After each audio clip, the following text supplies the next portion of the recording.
नमस्ते विद्यार्थी मित्रांनो. आज आपण इयत्ता 8वी विषय सामान्य विज्ञान standard 8 subject general science chapter number 8 pollution या प्रकरणावरील शेवटचा भाग आपण पाहणार आहोत. सॉइल पोल्युशन, मृदा प्रदूषण. त्या अगोदर आपण या प्रकरणामध्ये पार्ट 1 अँड पार्ट 2 मध्ये पाहिलेल्या भागाची काही उजळणी रिव्हिजन थोडक्यामध्ये आपण पाहू. Revision of part 1 and part 2.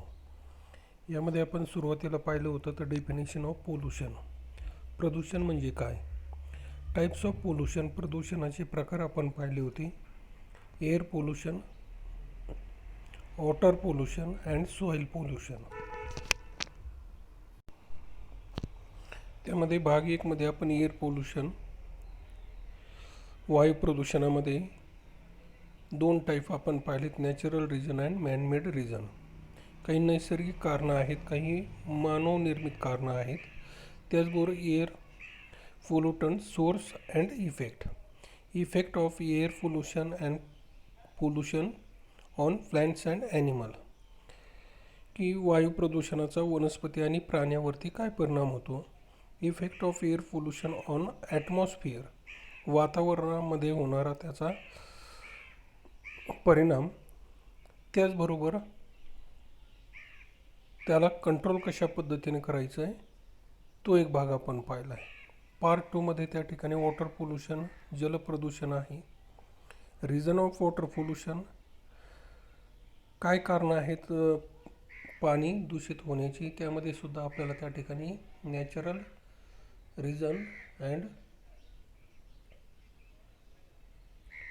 Man-made reason, नैसर्गिक आणि मानवनिर्मित ही कारणं सांगितलेली आहेत. आणि इफेक्ट ऑफ वॉटर पोल्युशन, या जलप्रदूषणाचा त्या ठिकाणी वनस्पती आणि प्राणी सजीवावरती त्या ठिकाणी काय परिणाम होतो, इथपर्यंतचा भाग आपण पार्ट 1 अँड पार्ट 2 मध्ये पाहिलेला आहे.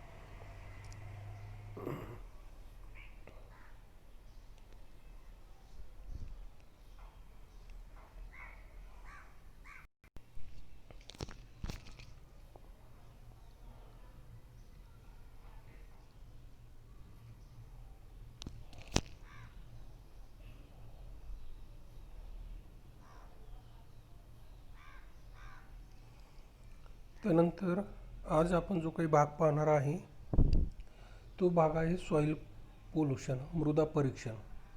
आणि त्यामध्ये पेज नंबर 60 वरती आपल्याला काही विचारलेलं आहे, थोडे आठवा. Can you recall. त्यामध्ये 2 प्रश्न विचारलेले आहेत की साधारणतः what is mean by soil erosion, की जमिनीची धूप होण्याची त्या ठिकाणी काय कारणं आहेत. आणि सेकंड क्वेश्चन आज what are the reasons for depletion in soil fertility, की साधारणतः मृदेची सुपीकता कमी होण्याची कारणं कोणती आहेत. तर पहिल्या प्रश्नाविषयी आपण चर्चा करणार आहोत. What is mean by soil erosion. The loss of upper fertile layer of the soil due to various reasons is called soil erosion, की साधारणपणे जमिनीच्या वरच्या सुपीक मृदेचा थर निरनिराळ्या कारणाने निघून जाणे किंवा वाहून जाणे याला आपण त्या ठिकाणी जमिनीची धूप होणं असं म्हटलं जातं. सेकंड क्वेश्चन आहे what are the reasons for depletion in soil fertility, मृदेची सुपीकता कमी होण्याची कारणं कोणती आहेत. जमिनीची जी काही सुपीकता आहे ती सुपीकता कशामुळे कमी होते. There are certain natural changes और some manmade activities that causes loss of fertility of soil, dumping the toxic soil waste on the land, over use of chemical fertilizers, throwing off domestic and biomedical wastage, pesticides, influence from factories etcetera causes depletion of the fertility, की ही जी काही कारणं आपल्याला सांगितलीत, काही नैसर्गिक बदलामुळे किंवा काही मानवाच्या क्रियेमुळे मृदेची सुपीकता नष्ट होत चालली. त्यामध्ये जमिनीवर विषारी घनकचरा टाकणे, खतांचा बेसुमार वापर होणे, घरगुती टाकाऊ पदार्थ, त्या ठिकाणी जैव वैद्यकीय पदार्थ असेल, कीटकनाशक असतील, कारखान्यामधील काही उत्सर्जके असतील, या सर्व कारणामुळे जमिनीची सुपीकता कमी होत चाललेली आहे.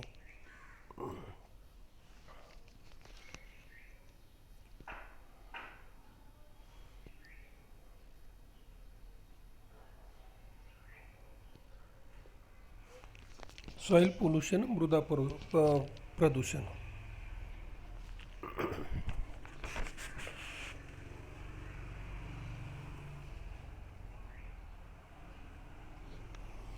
Out of the total land area of the soil, some is covered by ice, some is desert, whereas some is occupied by mountains and hills. Very less area of land is available for human use. साधारणपणे आपण पाहतो की पृथ्वीवरील जमिनीने व्यापलेला एकूण भागापैकी काही भाग आपण पाहिला की तो बर्फाच्छादित आहे, काही भाग वाळवंटी आहे, तर काही भाग पर्वत डोंगरांनी व्यापलेला आहे आणि मानवी वापराला उपयुक्त जमीन ही खूप कमी आहे. Very less area of land is available for human use. Soil is said to be polluted when there are changes in its physical, biological and chemical properties and its fertility decreases due to either natural or man-made reason. की मातीमधील जे काही भौतिक किंवा जैविक रासायनिक गुणधर्मात नैसर्गिकरित्या व मानवी कृत्यामुळे जे बदल घडून येतात त्यामुळे तिची उत्पादकता कमी होते, तेव्हा मृदा प्रदूषण झाले असे आपण म्हणू शकतो.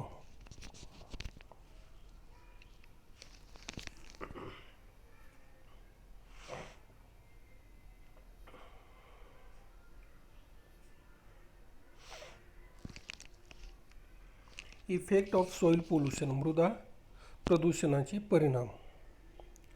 त्यामध्ये आपण दोन प्रकारच्या त्या ठिकाणी शेतजमिनी, माती त्या ठिकाणी दाखवलेली आहे की एक अशी आपली तुटक ज्या ठिकाणी सुपीक जमीन आपल्याला दिसते आणि दुसऱ्या ठिकाणी त्यामध्ये बऱ्याचशा प्रमाणामध्ये जे काही टाकाऊ पदार्थ आहेत ते टाकाऊ पदार्थ टाकल्यामुळं त्या ठिकाणची जमीन ही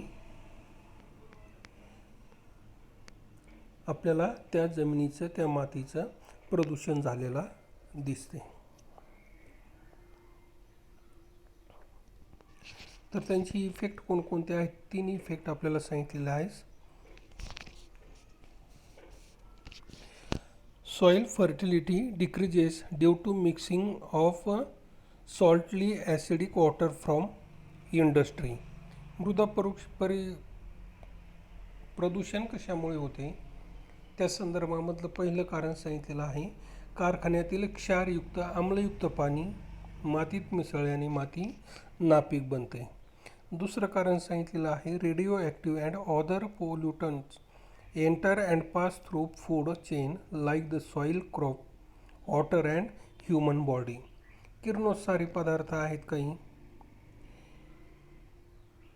पाणी व मानव अशा अन्न साखळीमधून प्रवास करतात आणि ही प्रदूषकामुळे सुद्धा, किरणोत्सारी पदार्थामुळे सुद्धा इफेक्ट ऑफ सॉईल पोल्युशन त्याचाही त्या ठिकाणी परिणाम होऊन दिसून येतो. Third one is problems of water pollution increases due to soil pollution, toxic substances leach into water. Similarly, diseases spread through various pathogens. की साधारणपणे मृदा प्रदूषणामुळे जलप्रदूषणाचा धोका वाढला आहे. विषारी द्रव्ये मृदेतून जवळपास पाणी साठ्यात किंवा पाझरून भूगर्भ जलात प्रवेश करतात, त्यामुळं तसेच जीवजंतूमुळे विविध रोगांचा प्रसार होतो. तर हे effect of soil pollution, write the effect of soil pollution. तर हे 3 प्रकारचे इफेक्ट त्या ठिकाणी आपल्याला सांगितलेले आहेत.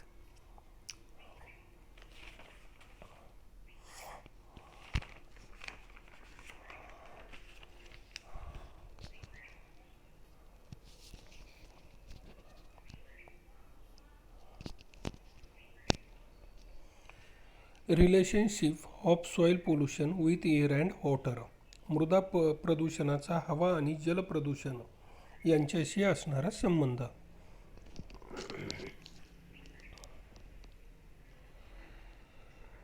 If wet waste is dumped at a wrong place instead of comforting, pathogens grow up to it, which are then mixed with water, causing water pollution. की साधारणपणे ओल्या कचऱ्याचे खतात रूपांतर न करता चुकीच्या पद्धतीनं जर तो फेकून दिला, तो सडतो, कुजतो, त्यामध्ये हानिकारक रोगजंतूची वाढ होते आणि ही वाढ झाल्यानंतर वाहत्या पाण्यात मिसळली जाऊन जलप्रदूषण होत असते, वॉटर पोल्युशन होते. देन इन्सेक्टिसाइड्स, कीटकनाशक असेल, केमिकल फर्टिलायझर्स, विडीसाइड्स, तणनाशके आहेत, are used in agriculture which causes soil pollutions. शेतीसाठी कीटकनाशक, रासायनिक खतांचा, तणनाशकांचा वापर करतात, त्यामुळे सुद्धा त्या ठिकाणी मृदा प्रदूषण होत असते. Which causes soil pollution, excessively spread insecticides and weedicides are mixed with air causes air pollution. Similarly, excessive use of chemical fertilizer causes water pollution. ही फवारणीमुळे सुद्धा काही रसायनं हवेत मिसळतात व हवा दूषित होते. तसेच रासायनिक खतांचा जास्त वापर केल्यास ही रसायनं पाण्यात मिसळतात व पाणी दूषित होते. Soil pollution occurs due to mixing of human wastes, birds and animal waste. These release various stinking gases, causes air pollution. Same waste may causes water pollution if mixed with water. मानवी मलमूत्र असेल, पक्षी, पशु यांची विष्ठा मातीत मिसळल्यामुळे मृदा प्रदूषण होते. ही घाण तेथे तशीच राहिल्यास त्यातून वेगवेगळे प्रकारचे वायू बाहेर पडतात व दुर्गंधी सुटते. हे वायू हवेत मिसळतात व हवा प्रदूषण होते. हीच घाण पाण्यात मिसळल्यास पाणी प्रदूषण सुद्धा होते.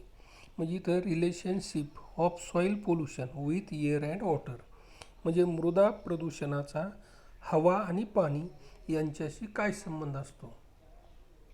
तर हवा आणि पाणी या मृदा प्रदूषणाचा संबंध आपल्याला या ठिकाणी सांगितलेला आहे. You can write a note on relationship of soil pollution with air and water. मृदा परीक्षणाचा प्रदूषणाचा हवेशी आणि पाण्याशी असलेला संबंध आपल्याला सांगता आला पाहिजे.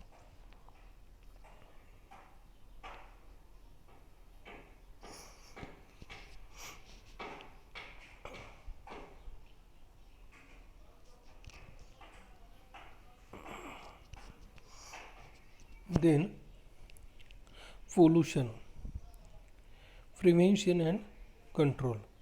प्रदूषण प्रतिबंध व नियंत्रण. त्यामध्ये government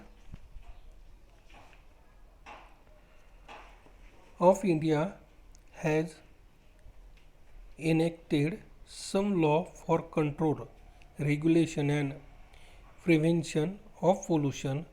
Following are laws regarding pollution control. की प्रदूषण नियंत्रण नियमन व ते रोखण्यासाठी भारत सरकारने काही कायदे केले आहेत. प्रदूषण नियंत्रणाशी संबंधित कायदे आपल्याला सांगितलेले आहेत की साधारणतः वॉटर पोल्युशन तो एक ॲक्ट आहे, कायदा आहे 1974चा. एअर पोल्युशनचा कायदा आहे 1981चा आणि एन्व्हायरमेंटल प्रोटेक्शन ॲक्ट 1986, पर्यावरण संरक्षण अधिनियम 1986, असे 3 प्रकारचे त्या ठिकाणी कायदे शासनाने प्रदूषण होऊ नये म्हणून त्या ठिकाणी केलेले आहेत.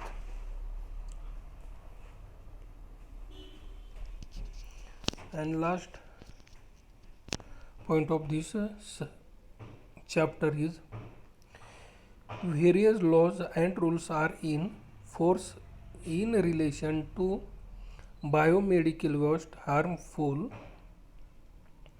influence, solid waste, and sound pollution.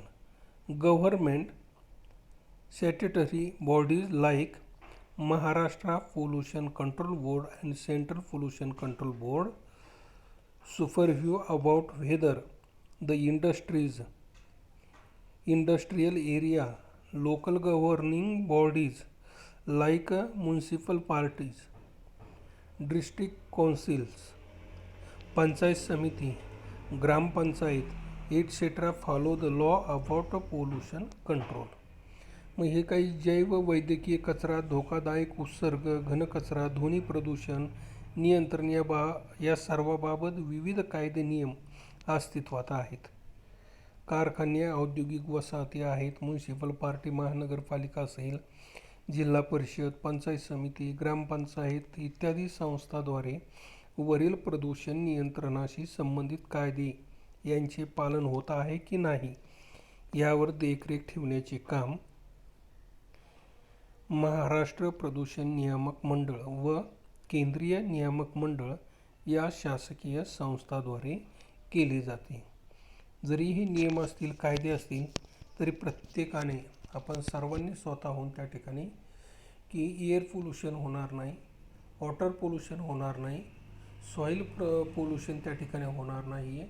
आपल्याकडून जो काही योग्य पद्धतीनं वापर होऊन कुठल्याही प्रकारचं प्रदूषण होणार नाही याची आपण सर्वांनी काळजी घेणं गरजेचं आहे.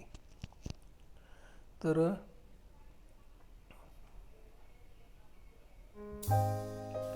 हा जो काही एक छोटासा भाग होता पोल्युशन प्रदूषण, मागील इयत्तेमध्ये सुद्धा आपण त्या ठिकाणी पोल्युशन प्रदूषण या संबंधी काही माहिती पाहिली होती, त्याचे व्हेरियस टाईप्स प्रकार त्या ठिकाणी पाहिले होते. आणि आजही आपण पुन्हा त्याच घटकाच्या संदर्भामध्ये पोल्युशन म्हणजे काय, प्रदूषण म्हणजे काय, प्रदूषणाचे कोणकोणते 3 प्रकार आपण पाहिले.